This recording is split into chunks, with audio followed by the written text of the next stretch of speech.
Dr. Crystal here.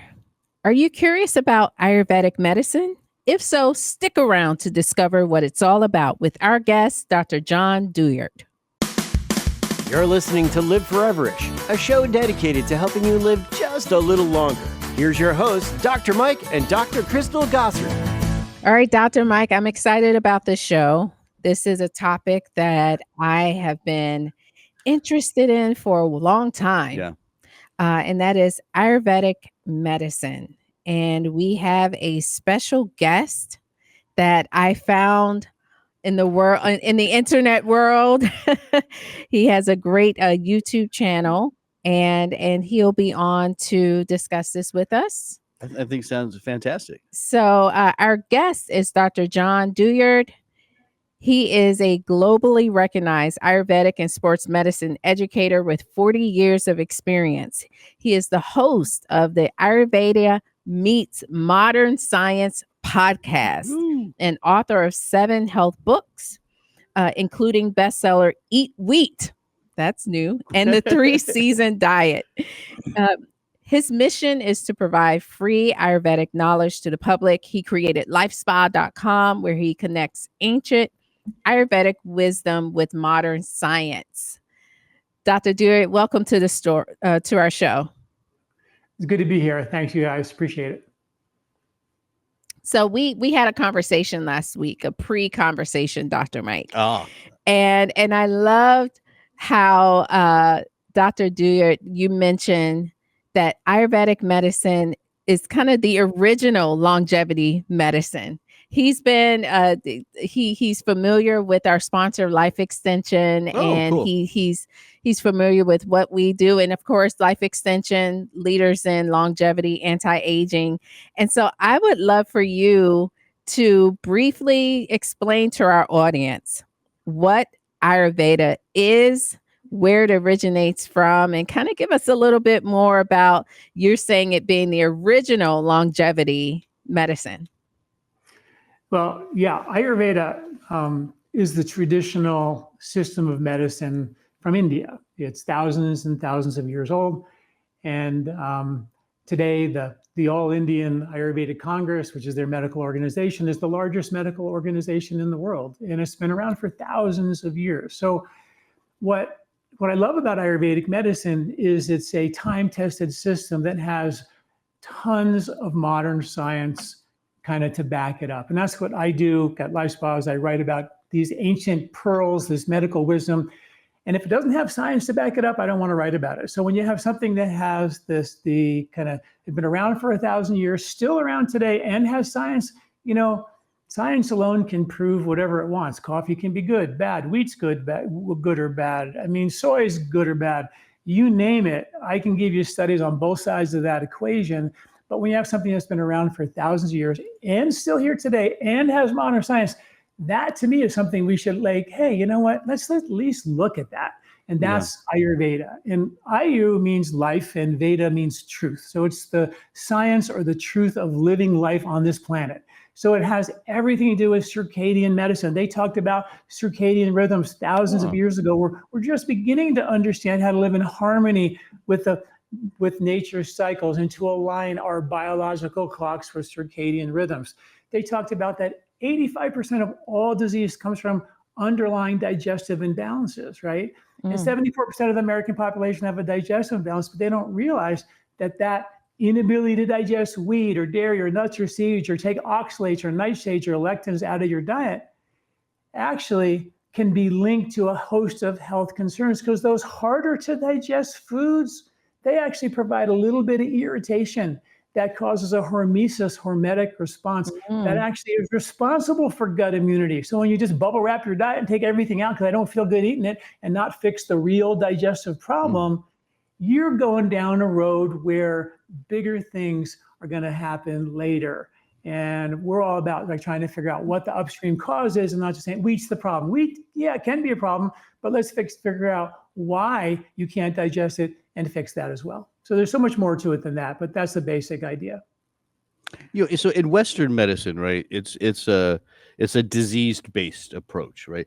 Some people go see their doctor every year. You get a physical, whatever, blah, blah, blah. But a vast majority of people go to the doctor when they're sick. How is that different from Ayurvedic medicine? Well, I love that, Mike, because when Ayurvedic medicine, traditionally, the doctors weren't paid when people were sick.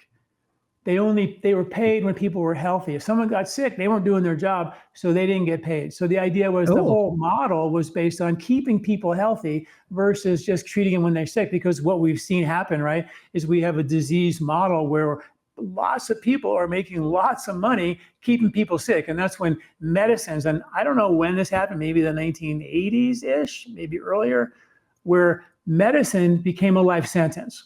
You know, where when I grew up, I'm going to be 69 in a month. You got sick, you got a medicine, got on bed, you got better, and you got off. But nowadays, people are on they're forever medicines. And that has become a real problem. And Ayurveda was all about the opposite. Let's get upstream, fix the cause, get you on, get better, get off, and not become dependent on a pill or a powder. Wow. So tell us a little bit more about some of those core principles and philosophies that underpin Ayurveda.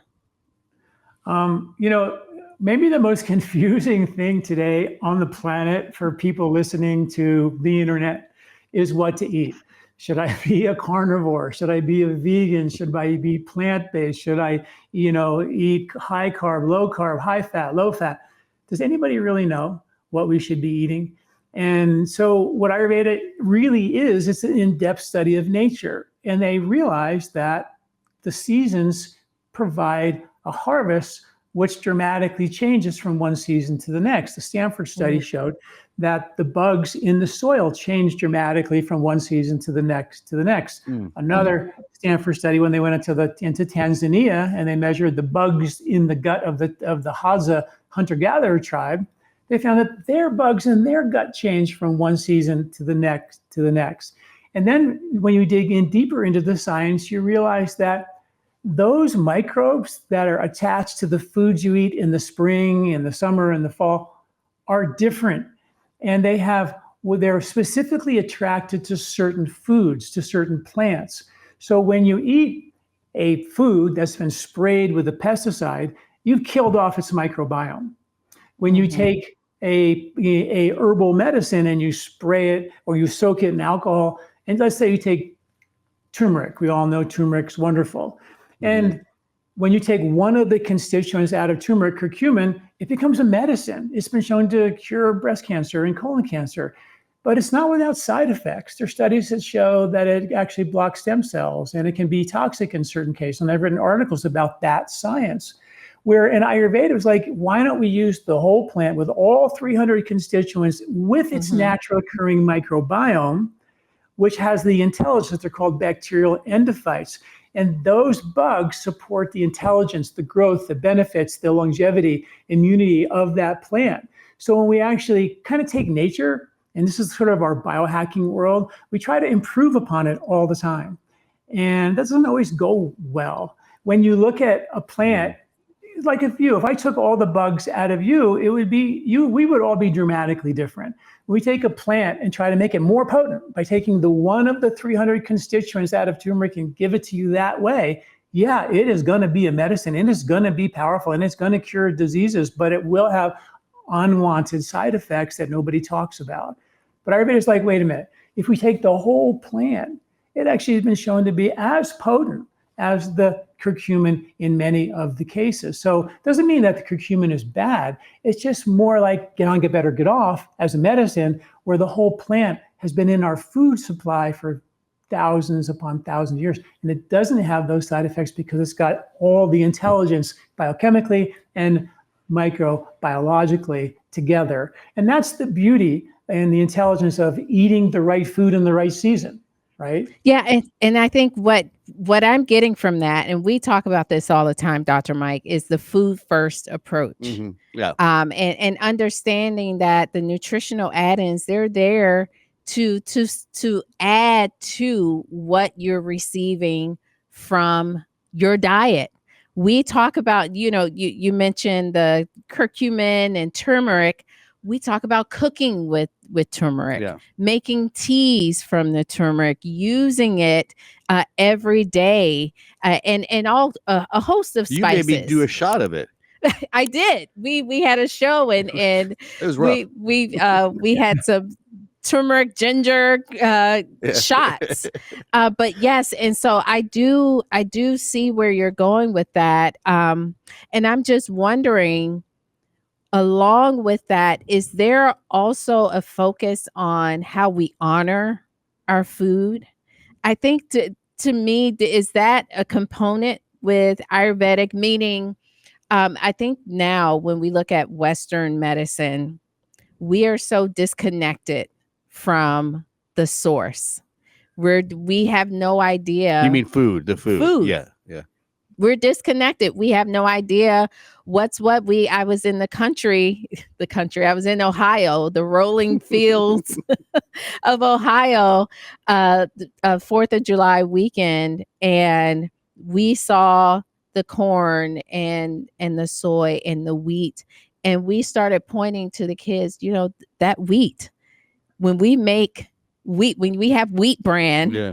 When we have, different, your bread, this is your pasta, yeah. this is where, and they were just What? blown away. And so I'm wondering, how does that also fall into some of the principles of Ayurvedic? So Ayurveda makes the case that how we eat, when we eat, what we eat, and even where we eat our food matters. So how we eat our food in a relaxed way, calm nervous system, activates the parasympathetic rest and digest system. There's an old saying in Indian Ayurveda that says, if you eat standing up, death looks over your shoulder, which obviously not a good look. So the idea was you sit down, you relax, take time, and eat your food. And in India, they eat they eat with their hands. And that, if you ever tried that, it's kind of amazing because you can't pick up your cell phone. You can't be flipping through a magazine. You can't be, distracted with the clicker on the TV. You are there eating your food. And it kind of makes you do that, which is interesting. And I remember I taught my kids, we have 6 children, and we brought them to an Italian restaurant after I learned the eating with your hands thing. And I taught my kids that. They were super excited. And then we went to an Italian restaurant. And, if you have kids, that half the time you spend your restaurant time in the bathroom. So I take 3 kids into the bathroom, I come out, and the other 3 kids are eating with their hands with the pasta, going like this. I'm going, no, not Italian food. It doesn't work. But the idea is that when you are aware and focused and mindful when you eat your food, it activates that rest and digest nervous system. So you get way better digesting. And then, of course, in Ayurveda, there's something called Shatta Pavali, which means you eat your food in a relaxed way, take a little rest, but then you go for a walk. The worst thing we can do in America is eat a big dinner, which a lot of folks do, and then go sit on the couch right after. And sit down. Yeah. It's the worst thing. And there's study after study showing it lowers blood pressure, helps your food empty your stomach faster, takes the stress off your arterial lining. The research is overwhelming in terms of just getting in, moving. And even if you just march in front of your TV for 15 minutes, that would do the job, just to get that food digesting for you. I love that. I relate to all that. My mom's side of the family is Greek. And, I remember my grandmother's house, my Greek relatives, eating was, and this was every night. This wasn't just like a Sunday. Every night was a 2-3 hour event.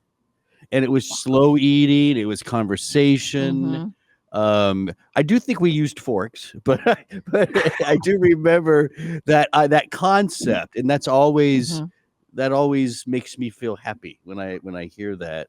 It just brings back memories. Yeah. I love it. But let me ask you something.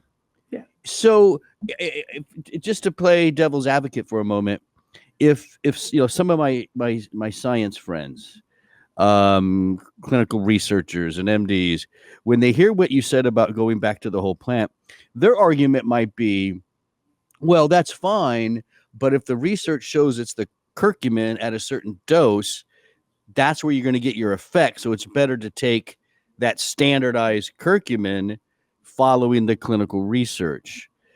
but you kind of hinted that there is a lot of good research Mhm. in that whole food approach as well. But I just kind of wanted your take on that. Well, there are really good studies on both sides of that. I'm not saying that curcumin is bad. It's a medicine, and there's really good science behind that. And it was based on a study done in Bangalore in St. John's Hospital in 2000, where they took 16 parts turmeric and 1 part black pepper, and it increased the absorption of the turmeric by 2,000%. That was the ratio they used in curry. So that's where they got the idea. And that still spawned the idea, well, what if we took the one we think the most powerful constituent of turmeric, curcumin, and we take the extract of black pepper and put them together, what would happen? And yes, it took that, the black pepper took it across the intestinal lining and created a kind of medicinal dose for that. But stems, for example, curcumin has been shown to boost stem cells. Well, so has turmerone, another one of the constituents, and many other of the 300 have been shown to boost stem cells. And curcumin alone, at a certain dose, has been shown to block stem cell production. So the idea that when you take the microbiome out of it, they're actually called bacterial endophytes. And when you strip them away, you create something completely different. And you create a medicine, which is Western medicine is about, creating a standardized medicine that'll work on a certain group of people with arthritis in the same exact way. But you guys probably know as well that not everybody has arthritis for the same reason. We're all different and we're all unique, and we treat the individual, not the condition.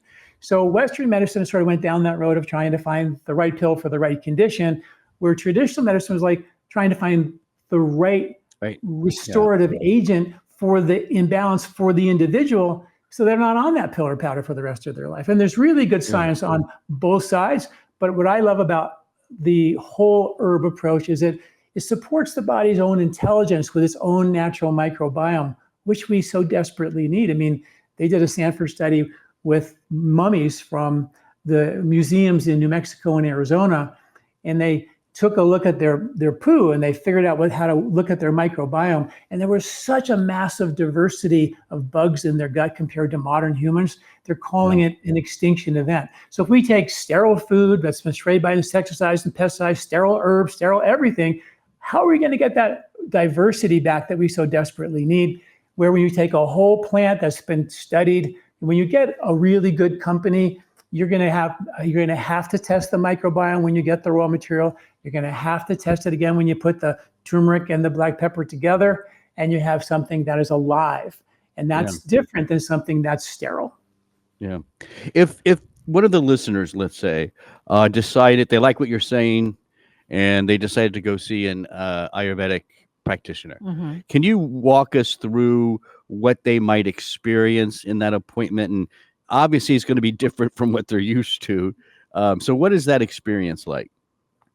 Well, it would be a deep interrogation about their lifestyle. When do they eat? How do they eat? What do they eat? What are their underlying imbalances, constipation, indigestion, heartburn, depression, sleep issues, and then trying to dig down deeper into the underlying imbalance. They would give you a body type analysis and find out what your underlying constitution is. Do you have, and this is really beautiful because it's really just another reflection of nature.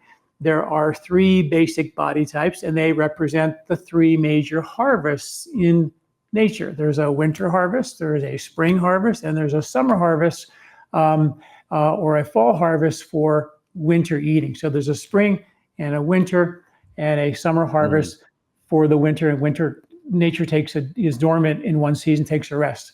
So the idea is that we all know that there's people who are very winter-like. They are constantly cold, constantly putting a hat on, constantly, trying to get warm, can't get warmed up, always grabbing for more covers. Then there's people who are like summer, throwing off the covers, don't wear hats or jackets hardly ever. That's me. And then there's people who are like spring. These are just principles of nature, Yeah. And spring is kind of you go for a walk in the spring and a hike in the spring, you're coming back with muddy feet. It's a rainy, muddy time of the year. It's the time of the year where the earth holds on to more water and we hold on to more water. And the cool thing is nature's antidote to the extreme of that season, the water holding allergy season tendency, is a very austere season, digging up bitter roots.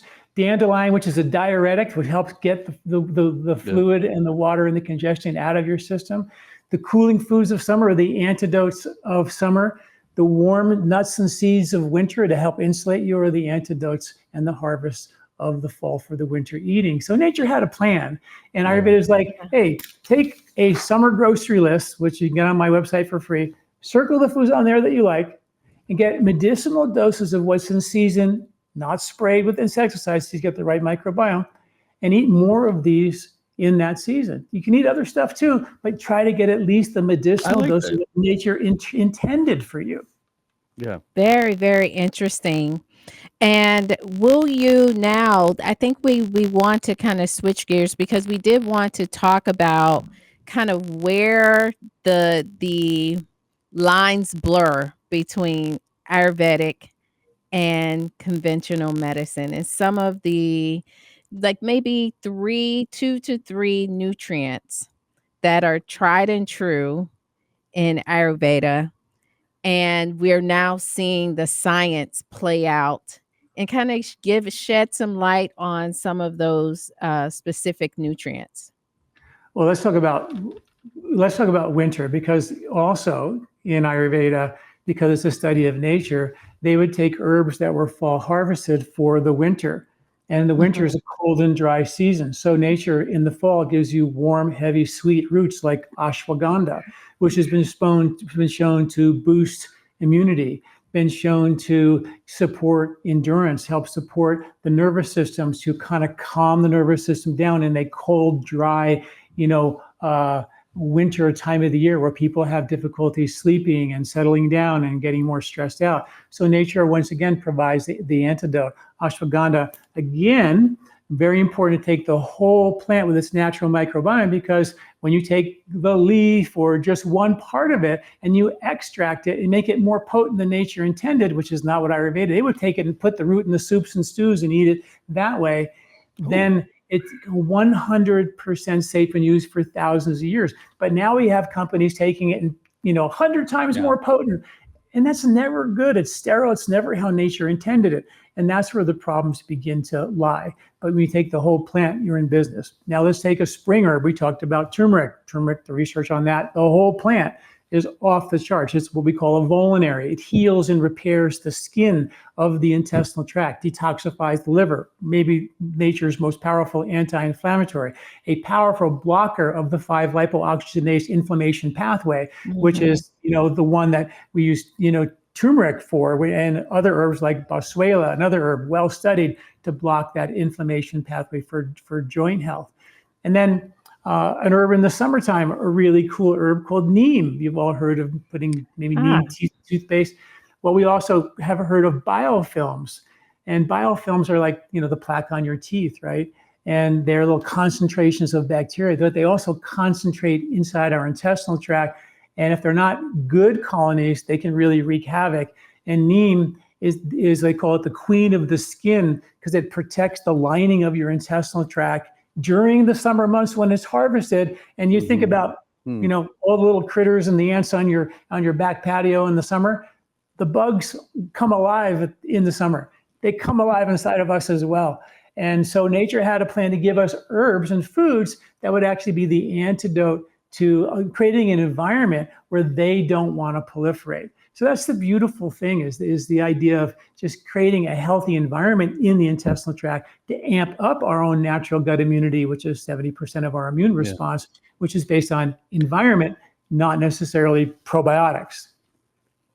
So everything you've said, when you talk about food in a certain season, the focus on gut health, all that kind of stuff, when you look at a population of people who practice this, do they show better outcomes? Is there less diabetes? Is there less obesity compared to the United States, which we do not follow this at all?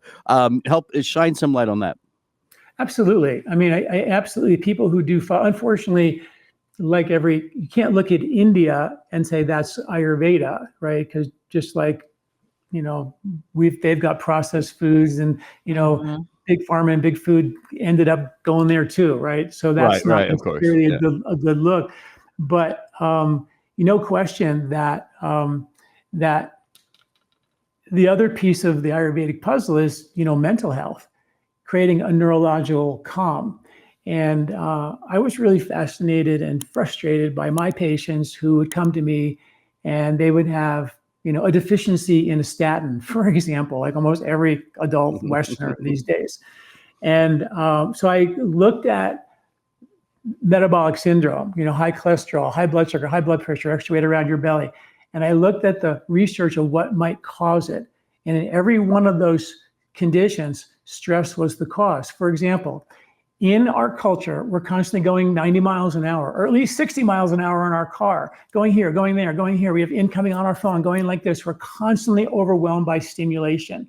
It's like there's a bear chasing us 24/7. The body feels like life's an emergency. When you're in a chronic emergency, the body's gonna put more sugar into the blood to get you up that tree faster. It's going to raise your blood pressure. It helps you get up that tree faster. It's going to put more cholesterol in your bloodstream to help you make the stress-fighting hormones to help you protect yourself against that bear. And any reserve fuel it can find, it's going to store it under the mattress, in your hips and your belly. Right. And I was like, okay, all the metabolic syndrome, the epidemic of our time caused by stress. Let's look at meditation, another Ayurvedic thing, right? And I looked at study after study. Meditation reduces obesity, reduces high blood pressure, reduces high blood sugar, reduces high cholesterol. Study after study. I was like, this is a cultural thing. We have to somehow figure out a way in our life to sort of mimic our ancestors and create some silence, turn the volume down, to restore a level of composure and calm. My first book was called Body, Mind, Sport. And it was about nose breathing versus mouth breathing exercise. And we actually published research in the International Journal of Neuroscience, where when they breathe through the nose, their brain went into a meditative calm, an alpha state. When they breathe through the mouth, the brain went into a fight or flight, emergency state.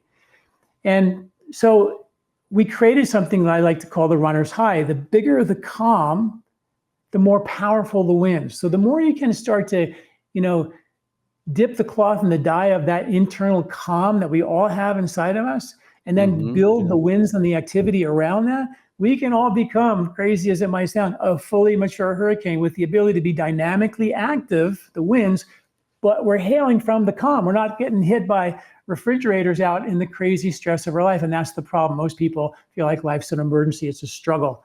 Every day they come home exhausted. Mm-hmm. Yeah. So I'm wondering if you can share, just kind of as we close out, some of those core principles. If someone was looking for a way to get started, so you mentioned eating with the seasons, as well as meditation.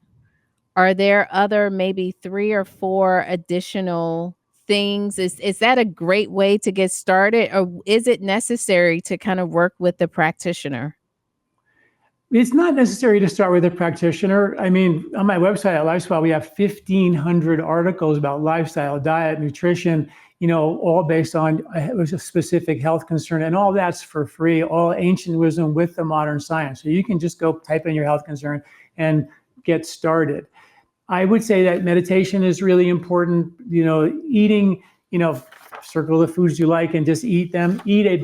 Try to get your food, your biggest meal of the day, to be in the middle of the day. Sort of front load your food with breakfast and lunch versus lunch and dinner. Relax when you eat your food. Go for a walk after. Those things are critical. And then the big thing, I think, is breathing.